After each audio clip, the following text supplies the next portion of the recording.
Hello everyone. This is going to be a fairly quick lesson. I just want to make a few minor adjustments to our search overlay before we move on and continue to learn more about the REST API. The first change I want to make in this lesson has to do with the starter HTML of our overlay. So I'm referring to just this main overlay div and the actual text input field here. Now at the moment, this HTML lives in our footer.php file. However, now that we know a bit more about JavaScript, I think it would make more sense to move this HTML into our search.js file. It will help us stay organized, and also if someone comes to the website and they have JavaScript disabled, in that case it doesn't make sense to send them the extra few bytes for this HTML because they will never even see it or be able to open up the overlay in the first place. So long story short, let's jump into our text editor, and in our theme folder let's jump into footer.php, and if we scroll down to the very bottom, here we see the search overlay div. So why don't we go ahead and move this HTML out of this footer.php file and into our search.js file. So I'm just going to select this entire search overlay div and cut it into my clipboard. Go ahead and save this file. And then let's jump into our JavaScript modules folder and open up search.js. So the question now is, how can we use JavaScript to add that HTML to the very bottom of the page? Right? We want to add it on to the end of the body element. Well, here's how I would do that. I would just create a new method in this search.js file. So I would just scroll down to the very bottom. At the moment, this is the last method I've got listed. So this is the curly bracket for this method, and this is the closing curly bracket for the entire class. So how about in between those, we can just create a brand new method. We can name it whatever we want. Why don't we call it add search HTML, parentheses, curly brackets. And within the body of this method, I would just use jQuery to select the overall body element. And then I would use the jQuery append method. Append is how you can add HTML to the very end of an element. Semicolon at the end here.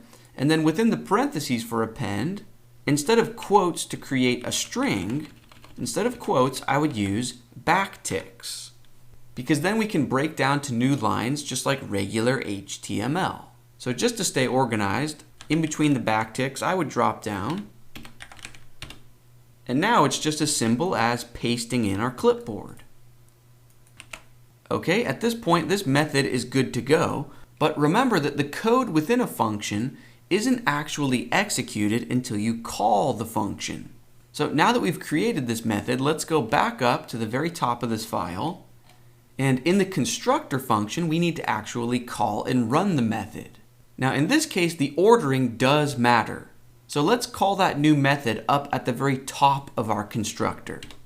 So we can just say this dot add search HTML. The reason we need to do this at the very beginning of our constructor is because otherwise these elements that we're looking for here won't even exist yet. Right? So for example, this search field property is looking for an element that has an ID of search term. But that element won't even exist in the browser's DOM until this code has had a chance to run. Okay, so at this point we can go ahead and save this file. And if I jump over to the browser and open up the overlay, it still works. And I can still search for biology. And the results still make sense. Perfect. All right, let's change gears. And we actually just saw an example of the next thing I want to change. So for example, if I now search for lorem in terms of lorem ipsum, we saw that the loader spinner icon displays for quite a long time. And that's because I never adjusted it lower from its initial 2000 millisecond value. So let's do that right now. So back in our code, in search.js, if we scroll down to our typing logic method, on this line of code where we are saying this.typingTimer equals, we see that I'm still using a value of 2000 milliseconds, and I think that's a bit too long. So I'm going to change this to 750 milliseconds, right? Just 3/4 of a second. And let's see, I think that should feel a lot better. So now when I search, you can see as soon as I stop typing, it's a much shorter wait, and I think that feels a lot nicer for end users.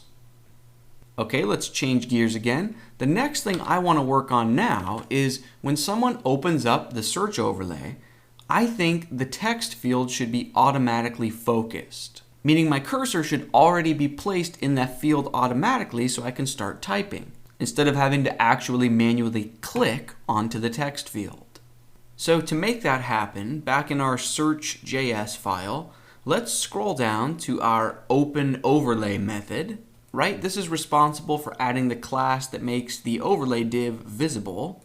So as soon as these two lines of code that are responsible for adding classes run, right after those lines, on a new line here, let's just say this dot search field, right? This is a property we created up in the constructor that points towards the text field. And then on that element, we can just use the jQuery method named focus. And that will place the user's cursor within that field and they can immediately begin typing. However, if I go ahead and save this and test it out in the browser, you'll notice that if I open the overlay, the text field is not successfully focused. I'm typing and nothing's happening, and I still have to manually click on to that field. Now, this might not be the case in all web browsers, but for a lot of browsers, including this version of Google Chrome, the text field is not being successfully focused because when this new line of code ran, where we were trying to focus the field, the overlay as a whole was not even visible yet. Because you'll notice that the overlay does not appear or disappear immediately. It takes about 300 milliseconds to fade in and fade out.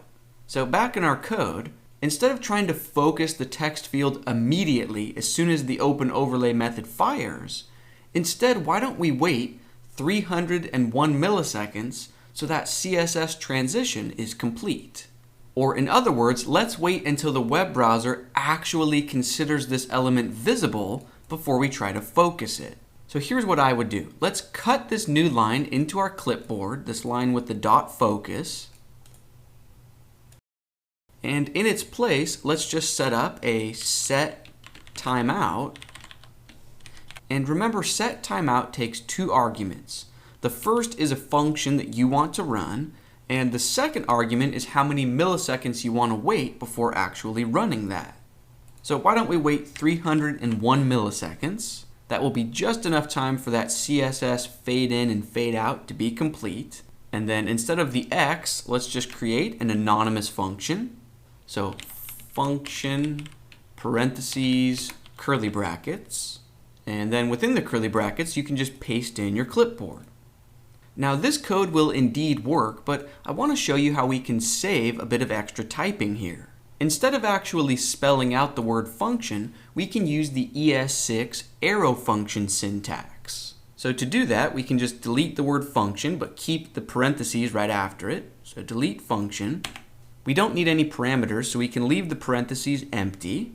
But right after the parentheses, we can just say =, greater than to create an arrow symbol. And then if we're going to write all of the code on a single line like this, we do not need the curly brackets to indicate the body of the function. So since we're on a single line, let's just delete these curly brackets here. And in that case, we also don't need the ending semicolon right here. Okay, so now the code is a bit cleaner. Let's go ahead and save this and test it out. If I click onto the overlay, perfect. You can see the text cursor is already blinking, and I can just immediately start typing. This is especially nice because now if someone uses the S key shortcut to open up the overlay, they don't even need to touch their mouse. They can just immediately begin typing. All right, now let's change gears again, and let's work on the final edit for this lesson. I want to set things up so that if you perform a search and then close the overlay, and then reopened the overlay, I think it would be nice if the text field was emptied out for you so you could just immediately begin searching for something else instead of having to manually select it all and delete it. So to make that happen, back in our code, Right before the set timeout line, let's just add a new line of code. And we can just target the search field. So this dot search field. And then let's use jQuery's val, which stands for value. Let's use the val method. And then we can just set it to an empty pair of single quotes. Let's add a semicolon at the end of the line. And then go ahead and save that. So now I can open up the overlay, search for biology. Maybe I'm not happy with the results, so I can close the overlay, keep browsing the site, and then if I open up the overlay again, the field is automatically emptied for me, and I can just perform another search. Perfect.